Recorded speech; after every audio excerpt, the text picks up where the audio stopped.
जय श्री कृष्णा। राधे राधे दोस्तों, आज मैं आप लोगों को लड्डू गोपाल की एक ऐसी सत्य लीला कथा सुनाऊंगी जिसे सुनकर आपकी आंखें भर आएंगी।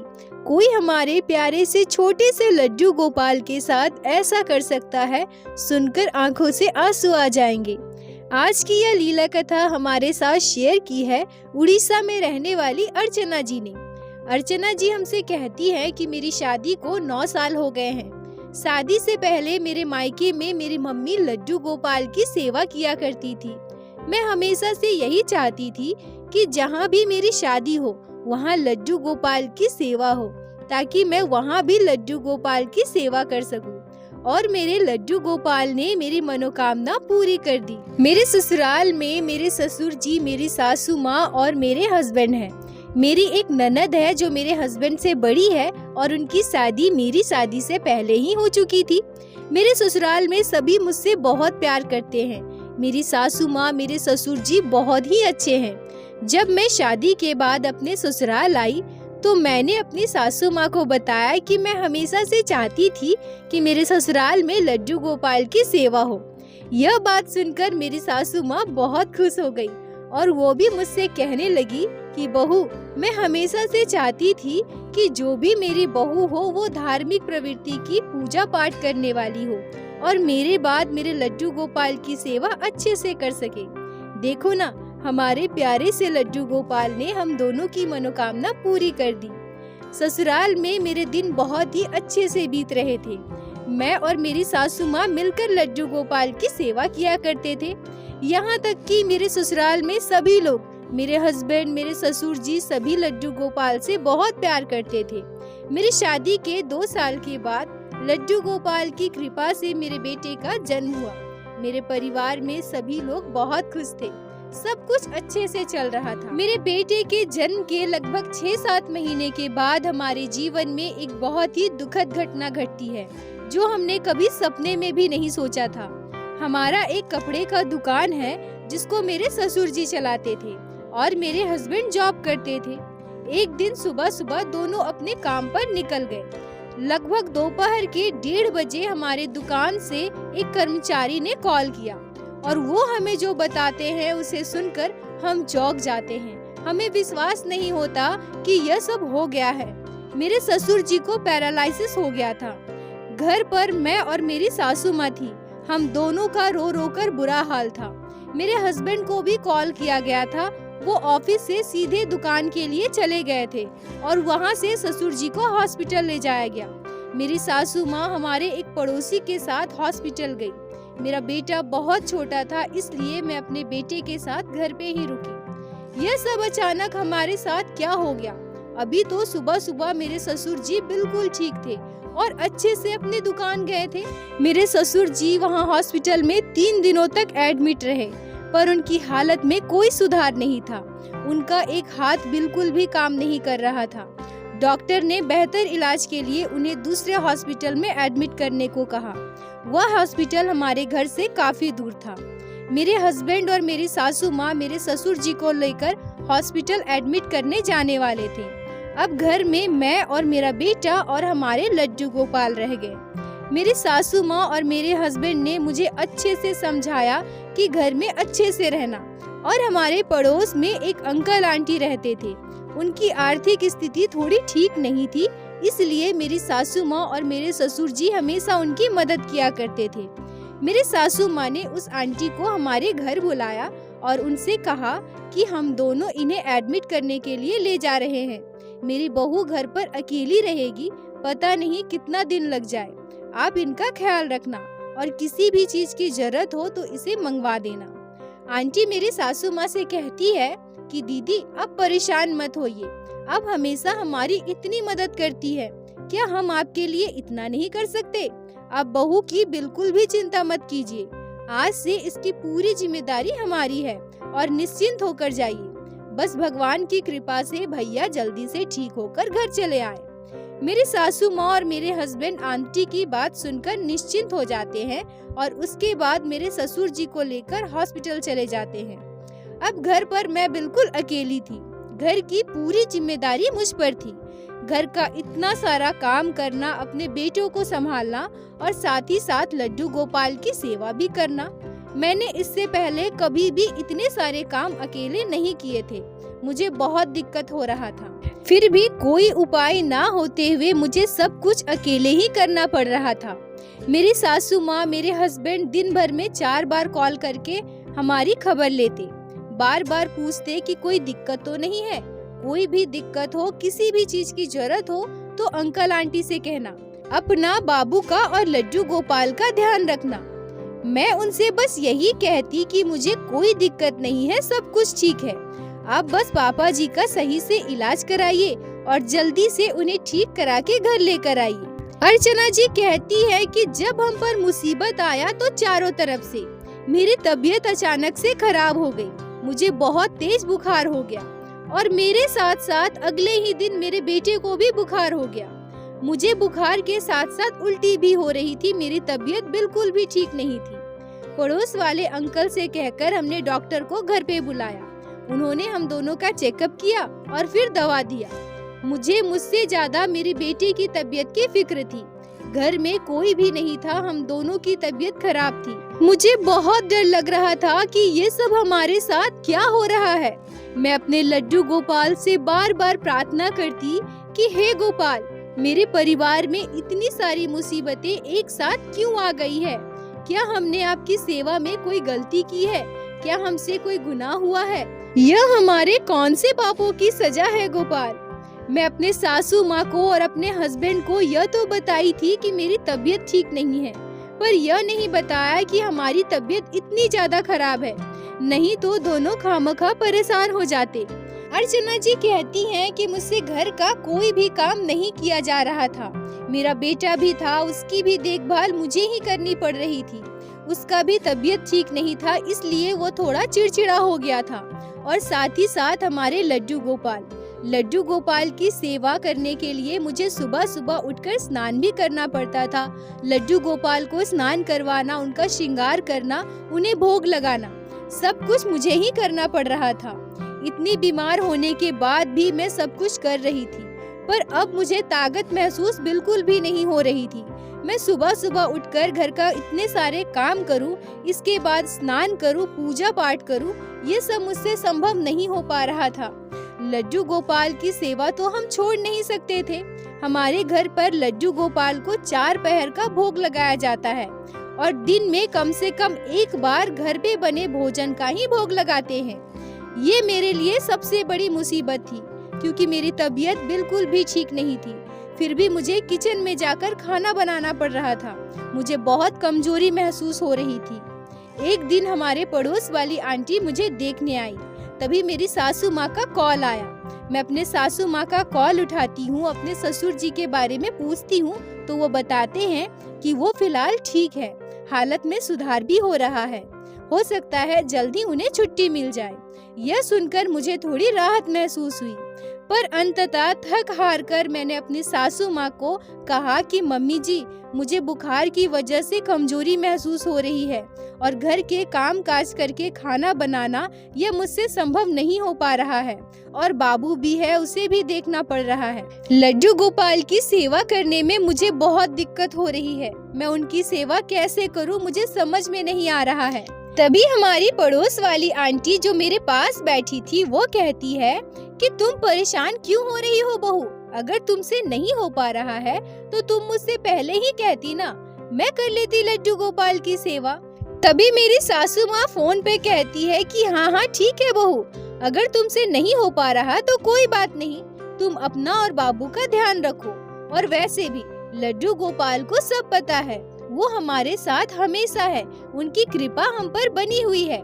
कुछ दिनों तक लड्डू गोपाल की सेवा आंटी को दे दो, वो उनकी सेवा अच्छे से कर लेंगी और हो सकता है तुम्हारे ससुर जी को जल्दी ही हॉस्पिटल से डिस्चार्ज मिल जाए, फिर मैं भी घर आ जाऊंगी तो कोई दिक्कत नहीं होगा। अर्चना जी कहती हैं कि आंटी का घर हमारे पड़ोस में तो था, पर थोड़ी दूरी पर था। आंटी मेरी सासू माँ से कहती है कि दीदी एक काम करते हैं, मैं आपके लड्डू गोपाल को अपने घर लेकर जाती हूँ, क्योंकि 4-5 बार मुझे अपने घर से यहाँ आना पड़ेगा। इससे अच्छा मैं लड्डू गोपाल को अपने घर ही लेकर चली जाती हूँ, वही उनकी सेवा अच्छे से कर पाऊंगी। वैसे भी मैं दिन भर में एक बार तो बहू से मिलने आ ही जाऊंगी, अब परेशान मत होइए। अर्चना जी कहती हैं कि आज से पहले मैंने कभी भी अपने लड्डू गोपाल को छोड़कर नहीं रही हूँ। लड्डू गोपाल को आंटी के घर सेवा के लिए देना, जो कि मुझे बहुत दुख दे रहा था। मैंने आंटी से कहा कि आंटी, अगर पॉसिबल हो तो लड्डू गोपाल की सेवा हमारे घर ही आकर कर दीजिए ना। पर आंटी कहती है कि बहू, तुम परेशान मत हो, लड्डू गोपाल की चिंता मत करो। लड्डू गोपाल को तुम जैसे अपने घर रखती हो, मेरे घर में भी वैसे ही रहेंगे। मैं पूरा ख्याल रखूंगी। यहाँ बार बार आऊंगी तो मुझे दिक्कत होगी ना, इसलिए मैं बोल रही हूँ लड्डू गोपाल को मुझे मेरे साथ घर ले जाने दो। मेरी सासू माँ जो कॉल पर थी वो भी कहती है कि बहू तुम परेशान मत हो, तुम्हारी आंटी लड्डू गोपाल की सेवा अच्छे से कर लेगी, उन्हें लड्डू गोपाल को ले जाने दो। अर्चना जी कहती हैं कि अब मैं क्या करती, मेरी तबीयत अगर थोड़ी भी ठीक होती ना तो मैं अपने लड्डू गोपाल की सेवा कभी भी आंटी को नहीं देती, ना ही उन्हें घर ले जाने देती। पर क्या करूं, मैं विवश थी। अंततः हार कर मुझे लड्डू गोपाल की सेवा आंटी को देनी पड़ी। मैं लड्डू गोपाल की पोशाक, उनका श्रृंगार का सामान, लड्डू गोपाल का बेड, सारी जरूरत की चीजें आंटी को एक बैग में डालकर दे देती हूँ। आंटी तो वैसे हमारे घर आती जाती रहती थी, उन्हें लड्डू गोपाल की सेवा के बारे में बहुत सारी चीजें पहले से ही पता था।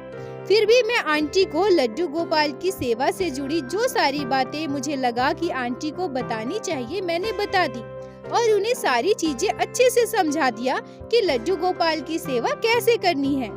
अर्चना जी कहती है कि सच कहूँ तो जब आंटी हमारे घर से लड्डू गोपाल को लेकर जा रही थी तो मेरी आंखें नम हो गई। मुझे ऐसा क्यों लग रहा था जैसे कोई मेरा अपना मुझसे बहुत दूर जा रहा है। शायद ऐसा ही होता है जब कोई बहुत करीब का हमसे दूर जाए। पर यह तो कुछ दिनों की बात है, यह सोचकर मैं अपने लड्डू गोपाल को आंटी के साथ भेज देती हूँ। मुझे अभी भी बुखार था, मेरा बुखार कम ही नहीं हो रहा था। ब्लड टेस्ट करवाने पर पता चला कि मुझे टाइफाइड हो गया है। मेरी स्थिति भी कुछ ठीक नहीं थी। 2 दिन गुजर गए। आंटी प्रतिदिन शाम को मुझसे मिलने एक बार हमारे घर आती थी, मेरा हाल चाल पूछती थी। मैं भी आंटी से बस यही पूछती थी कि आंटी लड्डू गोपाल कैसे हैं? वो ठीक तो है ना? आपने उन्हें भोग लगा दिया है ना? क्या कर रहे हैं मेरे गोपाल? आंटी मुझसे कहती कि तुम परेशान ना हो, तुम्हारे लड्डू गोपाल बिल्कुल ठीक है। आगे और 3 दिन बीत गए। अब आंटी प्रतिदिन शाम को हमारे घर आती और मुझसे मेरा हाल चाल पूछती और मैं बस आंटी से यही पूछती कि मेरे लड्डू गोपाल कैसे हैं, वो क्या कर रहे हैं। आंटी भी बस यही कहती कि तुम्हारे लड्डू गोपाल बिल्कुल ठीक है। लड्डू गोपाल को आंटी के घर गए हुए 5 दिन बीत गए थे। मैं रात को अपने बेटे के साथ सो रही थी। लगभग सुबह के 3 साढ़े 3 बज रहे थे। तभी मैं एक आश्चर्य करने वाला, चौंका देने वाला सपना देखती हूँ। मैं अपने सपने में अपने लड्डू गोपाल के दर्शन पाती हूँ। मैं सपने में सबसे पहले अपने लड्डू गोपाल के श्री विग्रह को देखती हूँ, जिनकी आंखों से आंसू निकल रहे थे। यह दृश्य मेरे आंखों के सामने जैसे ही आता है, मैं चिल्लाती हूँ, गोपाल। मैं देखती हूँ कि मेरे लड्डू गोपाल मुझसे बहुत दूर है। रोते हुए जैसे ही मैं अपने लड्डू गोपाल की तरफ भागती हूँ, वैसे ही एक छोटा सा बच्चा जो लगभग 4 साढ़े 4 साल का होगा, वो आकर मेरी उंगली पकड़ लेता है और मुझे अपनी तरफ खींचने लगता है। मैं जहाँ खड़ी थी वहाँ बहुत अंधेरा था, मुझे कुछ भी ठीक से दिखाई नहीं दे रहा था। छोटा सा बच्चा मेरी उंगली को खींच रहा था। ऐसा लग रहा था मानो जैसे वो मुझे कहीं ले जाना चाहता हो। अचानक से वो बालक मुझसे कहता है, मैया, ओ मैया। मैं उसका चेहरा तो ठीक से नहीं देख पाती, बस उसकी आवाज से मुझे यह प्रतीत होता है कि वो छोटा सा बच्चा रो रहा है। सपने में ही मैं उस बच्चे का हाथ छुड़ाकर अपने लड्डू गोपाल की तरफ भागना चाहती हूँ, पर वो मेरे हाथ को इतनी कसकर पकड़ा था कि मैं उसे छुड़ा नहीं पा रही थी। तभी वो बच्चा रोते हुए मुझसे कहता है कि कहाँ जा रही हो मैया? मैया, पहले मुझे सुला दो ना। इतने दिनों से मैं ऐसे ही बैठा हूँ और तुम सो रही हो। मुझे बहुत नींद आ रही है मैया, मुझे सुला दो ना। यहाँ कोई भी मुझे नहीं सुलाता, आप मुझे सुला दो मैया। आपने मुझे यहाँ क्यों भेजा है? आप आकर मुझे यहाँ से ले जाओ ना। मुझे यहाँ नहीं रहना, मुझे आपके साथ हमारे घर पर रहना है। मुझे अपने साथ हमारे घर ले चलो ना मैया, मुझे सुला दो ना, मैं बहुत थक गया हूँ। यह कहकर वो छोटा सा बच्चा रोते हुए मुझे खींचकर कहीं ले जाना चाहता था। तभी अचानक से मेरी नींद खुल जाती है। मैं रोते हुए उठकर बैठ जाती हूँ। मुझे समझ में नहीं आता कि ये सब क्या हो गया। मैं अपने लड्डू गोपाल को रोते हुए क्यों दर्शन पाई? वो छोटा सा बच्चा कौन था? मैं तो ठीक से उसे देख भी नहीं पाई। वो मुझे मैया कहकर पुकार रहा था। वो ये क्यों कह रहा था कि मुझे हमारे घर ले चलो, मुझे सुला दो? तभी पता नहीं क्यों मेरे मन में यह बात आई कि हो ना हो वो मेरे लड्डू गोपाल ही थे और जरूर मेरे लड्डू गोपाल के साथ कुछ गलत हुआ है। मैं सोची कि मैं अपने सासू माँ को अभी कॉल करके उन्हें पूरी बात बताऊं। फिर मैंने सोचा कि अगर मैं ये सारी बातें अपने सासू माँ को बताऊंगी, इतनी रात में मैं उन्हें कॉल करूंगी तो वो परेशान हो जाएंगी। वैसे ही इतनी सारी परेशानियां हैं, ससुर जी हॉस्पिटल में एडमिट है। मेरा अभी यह सब बताना बिल्कुल भी ठीक नहीं है। मैं तुरंत आंटी को कॉल करती हूँ, पर उन्होंने कॉल नहीं उठाया। 3:30 बज रहे थे, वो तो सो रही होंगी। मुझे ऐसा लग रहा था कि मैं अभी दौड़कर अपने लड्डू गोपाल के पास चली जाऊं, पर इस वक्त मैं कैसे जा सकती थी? मुझसे रहा नहीं जा रहा था। मेरी आंखों से लगातार आंसू बह रहे थे। किसी न किसी अनहोनी की आशंका से मेरा दिल घबरा रहा था।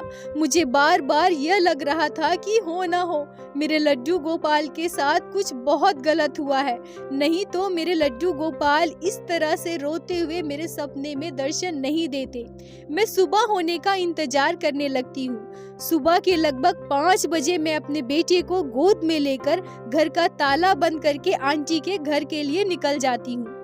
अर्चना जी कहती है कि इतनी सुबह सुबह मैं अपने बेटे को लेकर इस तरह से आंटी के घर जा रही थी। मेरा दिल बार बार जोर जोर से धड़क रहा था। यह सोच रही थी कि लड्डू गोपाल कैसे होंगे। मैं सुबह सुबह आंटी के घर जा रही हूँ, वो क्या सोचेंगी। यही सब सोचते सोचते मैं आंटी के घर पहुँची। मैं जब आंटी के घर गई, उसी समय आंटी सोकर उठी थी। मुझे देखकर वो चौंक जाती है और मुझसे कहती है कि क्या हुआ बहू, तुम ठीक तो हो ना? तुम ऐसे सुबह सुबह हमारे घर आ गई, कोई काम था तो मुझे कॉल करके बुला लेती। मेरी आंखों से आंसू आ रहे थे। मैं नम आंखों से आंटी को बिना कुछ बोले उनके पूजा घर की तरफ भागती हूँ और वहाँ जाकर मैं जो देखती हूँ उसे देखकर मेरे होश उड़ जाते हैं। मेरे लड्डू गोपाल सिंहासन पर बैठे हैं। मतलब मैंने जो सपना देखा था वो बिल्कुल सही था। मेरे लड्डू गोपाल को आंटी सुलाती ही नहीं थी, क्योंकि अभी अभी तो मैं आंटी के घर आई हूँ और तभी आंटी सोकर उठी थी। तो वो मेरे कान्हा को कब नींद से जगाई? मैं अपने बेटे को गोद में लिए थी, फिर भी दौड़कर जाकर अपने दूसरे हाथ से अपने लड्डू गोपाल को गोद में उठाती हूँ और रोने लगती हूँ। आंटी मुझसे पूछती है कि क्या हुआ, तुम रो क्यों रही हो? बताओ ना, सब कुछ ठीक तो है ना? मैं रोते हुए आंटी से कहती हूँ कि आपने ये क्या किया आंटी? आपको पता है ना लड्डू गोपाल की सेवा कैसे की जाती है? और आपको कुछ पता हो या ना हो, ये तो जरूर पता होगा कि लड्डू गोपाल को रात में सुलाया जाता है। फिर भी आप मेरे लड्डू गोपाल को इतने दिनों तक बिना सुलाए ऐसे ही सिंहासन पर बिठाए रखी। आंटी मेरी बातें सुनकर आश्चर्य हो जाती है। शायद वो यही सोच रही थी कि ये सारी बात मुझे कैसे पता। वो थोड़ी देर चुप हो जाती है। शायद उन्हें समझ में नहीं आ रहा था कि अब क्या कहना है। तभी मैं रोते हुए आंटी को अपने सपने की पूरी बात बताती हूँ। आंटी की आंखें नम हो गई। वो मेरे आगे हाथ जोड़कर कहती है कि बहू मुझे माफ कर दो, मुझसे बहुत बड़ी गलती हो गई है। वो क्या है ना, जब मैं शाम को तुम्हारे घर से आती थी फिर मुझे खाना बनाना होता था, बहुत सारे काम होते थे। इन्हीं सारे काम को करते करते मुझे बहुत देर हो जाता था, इसलिए मैं लड्डू गोपाल को नहीं सुलाती थी। मैं सोचती थी कि ये तो भगवान है, इन्हें ये सारी चीजें की क्या जरूरत कि मैं भी भगवान को मानती हूँ बहू। ऐसा नहीं है कि मैं नहीं मानती, पर मेरे थोड़े से आलस की वजह से आज ये सब हो गया। लड्डू गोपाल भगवान श्री कृष्ण के बाल स्वरूप है। मैं कभी इनकी सेवा में कोई कमी नहीं की हूँ। मुझे यह भी पता है कि लड्डू गोपाल की सेवा एक बच्चे की जैसे करनी होती है। पर मेरे मन में यह बात आ गई कि यह तो हमारे भगवान है, इन्हें किसी चीज की क्या जरूरत। यही सोचकर बस मैं थोड़ा आलस कर दी और मैं लड्डू गोपाल को नहीं सुलाई, पर मैंने इनकी सेवा बहुत अच्छे से की है। तुम मेरा यकीन करो बहू, मुझे आज पता चला कि लड्डू गोपाल सच में साक्षात एक छोटे बच्चे के रूप में हमारे घर में विराजित होते हैं और इनकी सेवा बिल्कुल वैसे ही करनी चाहिए। आंटी रोते हुए लड्डू गोपाल के आगे हाथ जोड़कर उनसे माफी मांगती है। अर्चना जी कहती है कि मैं उन्हें और कुछ नहीं कहती, अपने लड्डू गोपाल को लेकर घर आ जाती हूँ। यह बात मैंने अपने सासू माँ को फोन पर नहीं बताई, पर जब कुछ दिनों के बाद मेरी सासू माँ, मेरे हस्बैंड, मेरे ससुर जी को लेकर घर आए, तब मैंने सारी बातें उन्हें बताई। सभी मेरी बात सुनकर बहुत दुखी हो गए। मेरी सासू माँ लड्डू गोपाल के आगे हाथ जोड़कर प्रार्थना करने लगी और कहती है कि हे मेरे लड्डू गोपाल, आज से चाहे हमारे जीवन में कोई भी मुसीबत आए, हम कभी भी आपको अकेला नहीं छोड़ेंगे, कभी आपकी सेवा किसी को नहीं देंगे। उस दिन से हम अपने लड्डू गोपाल की सेवा कभी किसी को नहीं देते, चाहे जैसी परिस्थिति हो, जो भी हो, हम अपने कान्हा की सेवा खुद ही करते हैं। अर्चना जी कहती है कि मैं अपने आप को बहुत भाग्यशाली समझती हूँ कि सपने में ही सही मैंने अपने लड्डू गोपाल के बाल स्वरूप के दर्शन किए। छोटे से बाल गोपाल ने मेरा हाथ पकड़ा। मैं सच में बहुत भाग्यशाली हूँ। बोलो बाके बिहारी लाल की जय, लड्डू गोपाल की जय, जय जय श्री राधे। अर्चना जी, आपका बहुत बहुत धन्यवाद जो आपने लड्डू गोपाल की यह अद्भुत लीला कथा हमारे साथ शेयर की, जिसको मैं हमारे चैनल के माध्यम से बाकी सारे भक्तों तक पहुंचा सकी। अपना साथ और प्यार ऐसे ही बनाए रखें। दोस्तों, यदि आप लोगों को आज की यह लीला कथा अच्छी लगी हो, आपके हृदय को स्पर्श की हो, तो कृपया वीडियो को लाइक करके अपने दोस्तों के साथ शेयर अवश्य करें, जिससे बाकी भक्त भी लड्डू गोपाल की इस अद्भुत लीला कथा को श्रवण कर सके। और हमारे चैनल को सब्सक्राइब करें, जिससे प्रतिदिन आप लोग हमारे चैनल पे श्री बाके बिहारी श्री लड्डू गोपाल की लीला कथा सुन सके। दोस्तों, यदि आपके जीवन में घटी हो कोई भी चमत्कारी घटना या लड्डू गोपाल ने कभी भी की हो कोई भी लीला जिसे आप हम सभी के साथ शेयर करना चाहते हैं, तो कृपया हमें इंस्टाग्राम पे मैसेज करें। हम आपसे कांटेक्ट करेंगे और आपकी उस लीला कथा को हमारे चैनल पे बाकी सारे भक्तों के साथ शेयर अवश्य करेंगे। लड्डू गोपाल की कृपा आप पर और आपके पूरे परिवार पर बनी रहे। राधे राधे दोस्तों।